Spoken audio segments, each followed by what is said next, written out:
Thank you for listening to Etlan Community Church. Our mission is to proclaim God's greatness throughout the mountains through biblical teaching and a worshipful lifestyle. If you would like more information about our church, please check out our website at etlanchurch.com or visit us on Sunday mornings at 10 a.m. We hope you enjoy.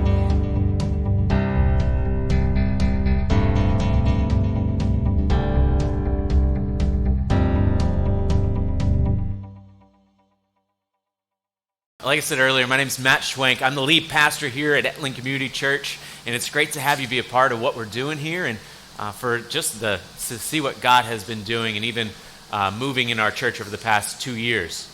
It has been 2 years, which is crazy to think about. That 2 years ago we were doing pop-up church and over in the barns, and that's where a lot of us came together just to celebrate and see where God was taking us, and now we get to see the fruition of that and the fruit of that.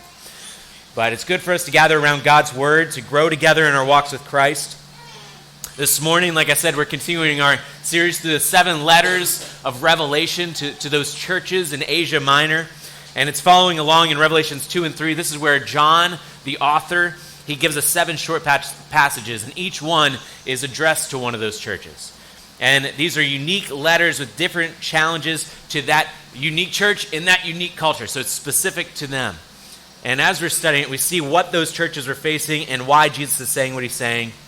And each letter can even be used to analyze ourselves. How are we doing? What's going on? After 2 years of progress of seeing what the Lord has been doing, like, what do we need to do? What do we need to watch out for? And so just like last week, I want to start off with the statement that every time we study through Revelation, it's important for us to keep in mind. There are a lot of thoughts, a lot of unique interpretations that people give to this book, so it's important to understand the purpose behind it all, know why it was written. And so we wrote down this statement a couple weeks ago, but I just like to read it for you. Revelation points to the future coming of Christ to encourage the reader to be prepared and to persevere. So Revelation points to the future coming of Christ to encourage the reader to be prepared and persevere. And we keep that in mind every time, each section we read through of Revelation, because we need to know, why is this written? What's the point of it all? We shouldn't just read it as 21st century Americans. We need to read it as the original audience that received this was. So the second letter that we're going to cover this morning is to the church of Smyrna, the church of Smyrna. And it's found in Revelation 2, 8 through 11. So that's you're under the first question of what's your passage on your handouts. You can write Revelation 2, 8 through 11. And as you turn there and get ready and write it all down, we'll answer that next question in your handouts as what's the big idea? So what's the big idea?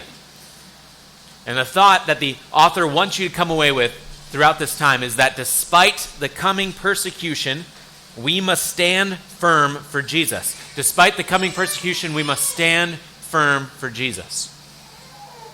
So persecution is coming. It was promised by Jesus, so we need to be aware that it will come on our doorstep. We don't have to run away from it. Instead, we stand firm. We cannot waver in our dedication to Him. And so we are prepared and persevere, like we said earlier. So we keep that in mind as we read Revelation, and we'll start in verse 8. So Revelation 2:8, it says, "And to the angel of the church in Smyrna write, the words of the first and the last, who died and came back to life. I know your tribulation and your poverty, but you are rich. And the slander of those who say that they are Jews and are not, but are of the synagogue of Satan. Do not fear what you are about to suffer. Behold, the devil is about to throw some of you in prison, that you may be tested, and for 10 days you will have tribulation. Be faithful unto death, and I will give you the crown of life. He who has an ear, let him hear what the Spirit says to the churches. The one who conquers will not be hurt by the second death." So, let's take that in mind and let's pray just as we dig into this. I know I need it. My mind's a little foggy, but it'll be good. This is a time just to give it to the Lord and just ask for His Spirit to move. I mean, I can't do it. It's not on me. It's on the Lord to do it. So let's go before Him. Dear God, we just come before You. We just ask that You just be with us. Thank You for Your word. Thank You for this morning that we can even live in a place that we can study this word openly. that we can share our faith with our neighbor and have this time to keep pushing one another toward you. Help us not overlook that or come to a place where we no longer realize the blessing that we have as Christians here. But God, we study this difficult topic, one that it might be scary or anxiety-ridden, so we just pray for faith. Help that be built up by this. Use this time to point to you, to remember our brothers and sisters around the world. And just keep us focused on you during this. So we submit it all before you, Lord. It's in your name I pray, Jesus. Amen. I recently read a story of a pastor who was in Turkey. And his story, let me just summarize it for you. It was a long one, but this is a brief summary of it. Basically, he had been a faithful pastor there for decades.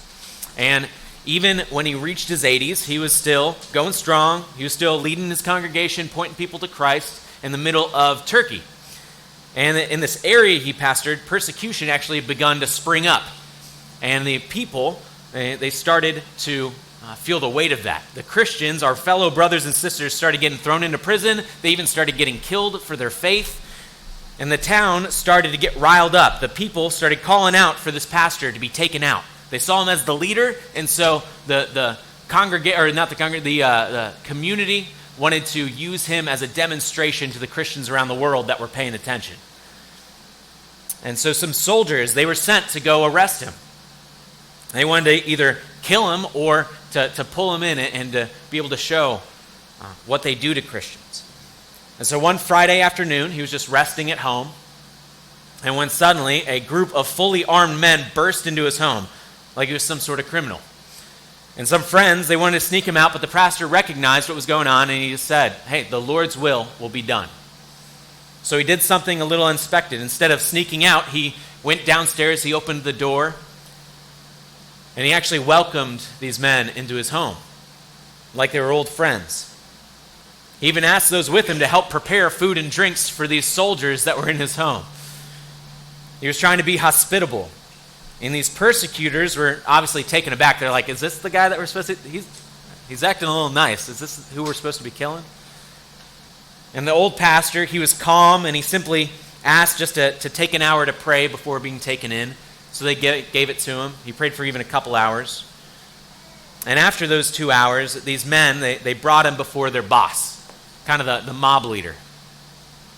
And the boss gave this pastor an option. He could either renounce Christ and be let go, because he saw basically no sense in killing some old guy. And he was like, that's not going to help anything, so just renounce Christ and you can go. And the pastor replied, 86 years I've served him, and he's never done me wrong. How can I blaspheme against my king now? So the leader, he didn't want to make too much sense of it, so he gave him a couple more options. He's like, all right, fine, just dedicate yourself to the government and we'll move on. If you just say that you renounce it, move on, and say that you're dedicated to us. And the pastor, he decided not to. He stood strong. The old man wouldn't budge. Finally, patience had worn thin. The leader couldn't take it anymore. He was fed up and he shouted, well, renounce Christ or I'm going to burn you alive right now. And the pastor simply replied again, the fire that you threaten me with now is nothing compared to the fire of judgment from God. And so with that, they set a fire about him. They engulfed him with flames. And then they stabbed him repeatedly to make sure he was dead. And so on February 22nd, Polycarp was killed and buried. And the pastor this pastor was over a city that is famously known as Smyrna. And he pastored there over 1,800 years ago, and so it was just 60 years after this letter that we read today was written. And Polycarp gave his life knowing that he would face this great persecution because Jesus promised it. Still, he stood strong for God in the midst of all that. Because he would remain faithful unto death to receive that crown of life which was also promised to him. And his life was an example of what we must aim to do. He didn't beg and plead for his life. No, he said it's the Lord's will be done. So whether you count him as stupid or you count him as a hero, what I see him as a man of faith that stood firm in the midst of that persecution. He took the warning from Jesus seriously and he saw it through. So let's take some time and give some context to this passage. And we'll look at under the question on your handout, what just happened? And this will be the context of the city of Smyrna. Where were they at? Well, Smyrna was actually known as this incredibly rich port city that was right on the Mediterranean Sea. It was astoundingly beautiful. You could see just so many wonderful things there. They used that money to build themselves up. And this was the main place for trade in the area. So it was the perfect location because it was right by the sea, but it was also along a trade route that people would stop there and be able to give their goods. And they were also known for their cultural influence. So they had many different poets and artists and just people rise up there that made an impact on history. Homer, he was one of them. So the guy who wrote the Iliad and the Odyssey, he was from Smyrna. And it was this incredible pride of who they were. And another key part was their loyalty to Rome. So when Rome took over, they didn't want to lose any of that money or influence that they had before, so they immediately just surrendered. They gave it over to him, and to show that dedication, they built a temple to the emperor. They were one of the first ones to do it, to say, hey, we're worshiping your king as the God. In this temple, it became a spectacle. Every citizen was required to worship the emperor there. They would burn incense, and they would say, Caesar is Lord, and then afterward they would receive a certificate to say, hey, you did this, good job. And if they didn't worship the emperor, if you didn't have the certificate, then you'd be killed or ostracized. And so that was a common practice. Polycarp, the guy we just read about, he was a part of this. He was killed because he did not do that. He didn't surrender himself over to that. He refused to declare Caesar was Lord because he knew the truth about Jesus, who was the true Lord. And in all this, that's what's going on in the city of Smyrna. That's the historical background that we know when we read about this passage. So under what just happened, you can write this in. Smyrna was a rich port city with cultural influence who required citizens to worship the emperor at the local temple. And I have most of that filled in for you, but there's a couple blanks in there. So Smyrna was a rich port city with cultural influence who required citizens to worship the emperor at the local temple. So with that context of the church in mind, let's look back at the passage of what Jesus says to them. So look back at Revelation 2:8. Revelation 2:8 says this. And to the angel of the church in Smyrna write the words of the first and the last, who died and came back to life. So we'll pause right there. Again, this is a similar opening to what we saw in Ephesus. So in Ephesus, they had this quick address of who is this letter to, but then they had this introduction statement about Jesus. It's a description of him. And it's a description that pulls from the opening chapter of Revelation, but also from the Old Testament, just to show who this man really is, who this God is. And John wants you to know how rooted in the Old Testament this letter is. Remember from last week, 70% of all of Revelation is found in the Old Testament. So it's just pointing back to that Old Testament source. So look at the original passage that he's quoting from, and this is Revelation 1:17. He says it again. So in verse 17 it says, when I saw him, I fell at his feet as though dead, but he laid his right hand on me, saying, fear not, I am the first and the last and the living one. I died, and behold, I am alive forevermore, and I have the keys of death and Hades. And that even referenced another Old Testament in Isaiah 44:6, which says, thus says the Lord, the King of Israel, and his Redeemer, the Lord of hosts, I am the first and I am the last. Besides me, there is no God. So this phrase is important because remember the amount of idolatry that's happening in Smyrna. They're worshiping the emperor as God. And they're saying that the emperor is the Lord. So this introduction of Jesus is directly contrary to that idea. And it's basically Jesus saying, well, you know who the real emperor or the real Lord is? It's not the emperor. It's not this random guy. Did the emperor ever raise himself from the dead? No. Did the emperor ever do anything? Is he the actual king? No, he's not. No, there's only one God. And that one God proved himself by dying and living that perfect life and then being raised to life 3 days later. He is the Alpha and the Omega. He is the first and the last. No human can even compare to him. So this one true God is Jesus. It's not Caesar. It's not this prideful child that flexes his power anytime he feels threatened. No, Caesar's going to die, but Jesus will always be. And that's this powerful opening statement to Smyrna, to say, hey, this is who's talking to you. There is authority behind these words. So it grabs their attention, it means something, and it introduces these coming words. So you can look at the weight of what he's about to say. And this is in verse 9, right after that. He says, I know your tribulation and your poverty, but you're rich. And the slander of those who say that they are Jews and are not, but are a synagogue of Satan. So pause again. This is the moment of giving some powerful encouragement to the church. Jesus opens that statement with, I know. And it's a common thread throughout all the other letters that you see that Jesus opens by saying, hey, I know you. And so just a quick side note is that Jesus knows. There's an incredible truth behind that because he knows your suffering and pain. Just as much as he knew then, he knows now you. He knows your life. You're not suffering alone. You're not suffering for nothing. He's with you in the midst of it. And immediately he goes into naming 3 areas of affliction that this church is going through. So Smyrna, we're feeling affliction on 3 different fronts. Number 1 was tribulation. Number 2 was poverty. And number 3 was slander. So let me break those down just for a second. At first, he mentions that idea of the tribulation, which is talking about this physical abuse that the church was taking. They were being killed and they were being physically assaulted, thrown in prison, and they were facing all this physical torment. But not only that, second, they were facing poverty. So not that they literally did not have much money. They were not in the same place as this rich church, or this rich city. So the city might have been rich, but the Christians, they were being fired because they were following Jesus. They didn't have that certificate, so their bosses were like, hey, we're not going to associate with you anymore. They were being laid off. And then not only that, they were being robbed as well because they were these easy targets for people to come and take their stuff.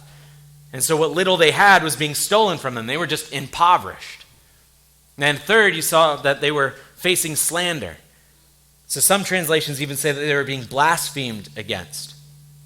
In other words, their character was being torn down. Society around them hated them. They were being ridiculed, lied about, being wronged in so many different ways. In this city, there was even a group of Jews that were once considered their brothers and sisters. At one point, Christians worshiped alongside these Jews in the synagogue. But after learning what the Christians believed, the Jews kicked them out. They rejected Jesus as Messiah, and so they said, hey, you're no longer allowed to be with us. So these people that were once brothers and sisters, now they're going directly the opposite way. They're the righteous comrades are now pushing them in the midst of this evil city, and they're speaking lies about them. They kicked them out. They spread lies about what they even believed. And so Jesus rightly calls them, these Jews, from the synagogue of Satan, because they were a bad representation of his chosen people. So there's no doubt that this church felt hurt. They felt wronged. They were in the middle of a lot of pain. And they would have been waiting for the justice of God to come. They would have been freely wanting and praying for God to deliver them from this suffering. And all of this persecution, it sounds similar to what a lot of other Christians were facing in the world at the time. Just listen to this from Hebrews 10, 32 through 35. Hebrews 10:32, it says, But recall the former days when after you were enlightened, you endured a hard struggle with sufferings. Sometimes being publicly exposed to reproach and affliction, and sometimes being partners with those so treated. For you had compassion on those in prison, and you joyfully accepted the plundering of your own property. So they were losing things. People were stealing from them. And since you knew that you yourself had a better possession and an abiding one, therefore do not throw away your confidence, which has great reward. That's what he said to Hebrews, but this was still happening to the church in Smyrna. It was not uncommon for this to happen. But despite that intense pain, they knew that they weren't the only ones facing it. They had brothers and sisters around the world coming alongside them in the midst of it. And Jesus speaks to their specific story. He gives them hope, and he says to them, hey, I know what you're going through. And despite feeling that weight of being impoverished, despite feeling that weight of everything happening, you are rich. And that's our first point this morning. So under what's going on, you see that I listed already out that Smyrna faced physical abuse, poverty, and slander, but underneath that, number one, Jesus reveals to Smyrna that they are rich. Jesus reveals to Smyrna that they are rich. So despite all those attacks, despite the feelings of being poor or mistreated or hurt, they were spiritually rich. They stood strong. They ran after God all the more, and they depended on Jesus in the midst of that. And their focus was on God in the midst of suffering, so they were spiritually rich. And you too, as a Christian, can be spiritually rich as Smyrna was, whatever your circumstance. You can be rich when you lean into Christ rather than leaning on your own self or leaning on what you have. Rather than focusing on all the evils and distractions of this world. You don't have to worry about relationships. You don't have to worry about poverty or finances or health.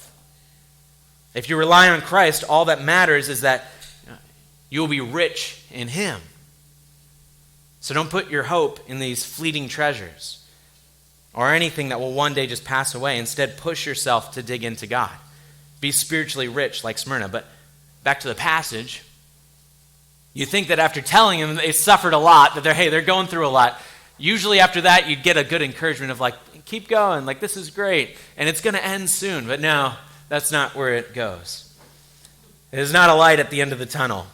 It's honestly going to get a lot worse before it gets better, and that's what we see in the passage. So look at verse 10 with me. Jesus says to them, "Do not fear what you're about to suffer. Behold, the devil is about to throw some of you into prison, that you may be tested. And for 10 days you will have tribulation. Be faithful unto death, and I will give you a crown of life." So imagine being this church, getting this, almost, I would say it's encouraging to know, hey, God sees us suffering. And so you hear that, and you're probably expecting like, hey, well, God's going to say, it's over soon. Don't worry. You're going to be free. It's going to feel like you'd be expecting this thing of like, hey, it's coming to an end soon. Don't worry. But then, instead of that, they hear, hey, more's to come. And their normal reaction to hearing that is going to be fear.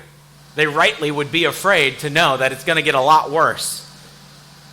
And hearing that it's going to be painful, so that fear that they'd probably have would cause paralysis. They're going to stop dead in their tracks, be frozen in place. And some of them would probably even want to defect and leave the Christian faith altogether. So Jesus encourages them quickly, hey, do not fear.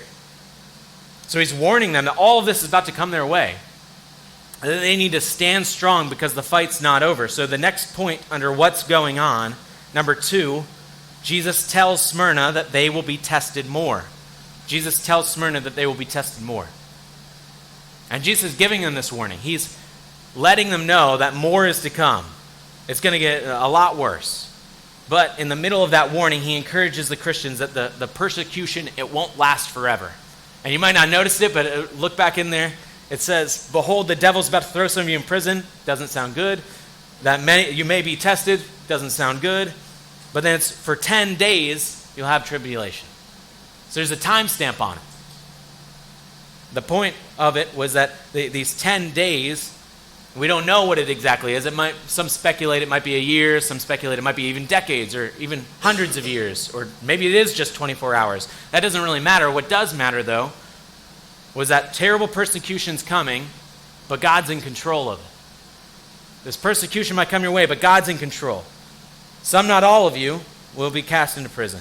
Some, not all of you, may even die due to the devil looking to take down the church. And all of you will be tested, but only for 10 days. And we see that Satan may be permitted to persecute the church. There may be pain that comes in. You yourself may experience this hurtful time, this pain. But just like the story with Job, God limits Satan's power. God still protects and guides, even in the middle of the worst evil storm. So Jesus tells them that they will be tested, and he encourages them to keep going. And he tells them, hey, this is going to be limited. But there's one more verse that they leave you with, and that this story that we need to look at. So look at in the middle of verse 10, because I'm going to lead it into verse 11. So halfway through verse 10, it says, "Be faithful unto death, and I will give you the crown of life. He who has an ear, let him hear what the Spirit says to the churches. the one who conquers will not be hurt by the second death. Again, just like last week, this letter finishes out with the idea of the one who conquers, the one who overcomes. So for the church in Smyrna, and also for all the other Christians to take account, this is the idea that Jesus is pushing. The one who overcomes will receive that crown of life. And last week, the idea of the one who overcomes, well, he was talking about the one who overcomes a hardened heart. So someone who looks to love God and others as they should, rather than abandon that. But this passage points us in a different direction. The one who conquers is referencing someone who stays faithful to God in the midst of persecution. So that's paired with this idea of the crown of life. And it makes me think of even with James 1:12. James 1:12 says, "Blessed is the man who remains steadfast under trial, for when he has stood the test, he will receive the crown of life, which God has promised to those who love him." Now, in the culture of Smyrna, a crown was very important. Crowns were given to athletes, to those who did something exceptional, and so they would give these war heroes these crowns of flowers. Or they'd give like this athlete a crown of vine and flowers just wrapped together. And the value in the crown wasn't the crown itself. So it is just flowers and vines. There's no physical value to that. Instead, the value came from the accomplishment that happened and from the person who gave the crown. So the prestige comes from the giver. And the more important the person that gives the crown, the more important the crown is. So Jesus giving this crown, if you refer back to that very beginning where he's saying, I'm the first, the last, I am the true God, I am the true king, that is the most important person of all to be giving this crown to them. And they're receiving the greatest crown of all because we see that it is the crown of life. Not only that, we see what Jesus values in this. God values faithfulness, not just deeds. He doesn't value the person that's the strongest. He doesn't value the person who is the best warrior. He values faithfulness. Something completely different than what culture promoted. So he rewards them with something far better than what culture could have rewarded them. He promises them eternal life. So we see that what we covered with this a couple weeks ago with the final judgment. So you can go back and watch that if you're interested in that. But our last point under what's going on, you can write this. Number 3, Jesus fortifies Smyrna to be faithful. Jesus fortifies Smyrna to be faithful. So he is encouraging and exhorting his people to keep pushing, keep enduring, despite the hardship at hand. And the faithfulness is the greatest attribute of all. It is what wins you that crown of life. So that's what he leaves the church with, that despite being rich, despite all that different things that they're going through, what made them rich was the dedication to Christ. They will be tested more, but they need to remain faithful, and they will receive that greatest crown of all. So what is that, in light of all this, what does this mean for us today? We're going to look at that question of, what do I do now? Or what comes next? How do we apply this to our lives? And I'm going to speed through this really quickly because I know our time is short, but what do I do now? And there's 2 quick points. I didn't have room to leave fill in the blanks, so you see that I just filled it in there for you, but let me run through those. Number 1, stand firm whatever comes our way. What can we do? Well, we stand firm, just like the church in Smyrna did. We remain faithful in a culture that looks to tear us down. And you can go back and watch that the series we did on spiritual warfare when we did Gear Up about 6 months ago. But we see that there are enemies surrounding us on all sides. We need to stand firm for Christ in the middle of that. And we need to look to overcome whatever comes our way. So don't worry about the small hiccups that come. We have a good attitude in spite of that. Be thankful. Remind those around you to keep going. Life gets hard, but we need others to keep pushing us. And then that's why number 2 goes along with this. Encourage and pray for those that you know are being tested. Encourage and pray for those you know are being tested. So you might know someone's going through a struggle. Maybe your neighbor is. Maybe someone around you or a friend is. You come alongside them, and at the very least, you pray for them. There's power in prayer. I mean, that's why we're going to even watch this idea of the war room. We go to war for them. But there's also power in coming alongside them and letting them know that you're there, helping them through it. The greatest enemy is isolation, and our natural instinct is to just look to ourselves. Maybe I can handle it. Be selfish in that way. Try to fight it on our own, but don't let a brother and sister do that. Fight alongside them through prayer with God's word, through speaking truth into them. A great verse that can be used for either one of these is 1 Peter 5, 8 through 9. 1 Peter 5, 8 through 9 says, "Be sober-minded, be watchful. Your adversary, the devil, prowls around like a roaring lion seeking someone to devour. Resist him, firm in your faith, knowing that the same kind of sufferings are being experienced by your brotherhood throughout the world." So let's fight for those that we know, but then also fight for those that we don't. There's brothers and sisters that we don't know all that they're going through. So don't forget them. Christians are being killed daily around the world. Don't let them be an afterthought. They need our support through prayer and loving them. And you can honestly support them by going to them, or you can support them by giving to them, whatever that might be. Sending others to them. Not because we're just Americans, not because we're rich or prosperous or successful. That's not the case. It's because they're our brothers and sisters. So we go to them and we love them in that way. And one of my favorite memories in Africa was from a few years ago when I was there, was hearing this old man. We came to him. They have multiple different translators that have to tell you different stuff. So I'm going to not be able to translate it perfectly. But basically, when we told him that we were here from America, he said, "You all came from around the other side of the world just to tell me about Jesus? You think I'm that worth it? Think I'm that special? How can I not believe this?" And so he was changed just because he knew that we came all the way from the other side of the world just to talk to him. And you can bring that light in life into someone's life. You fight alongside them. You help a brother and sister know the Lord. You help them finish the race well.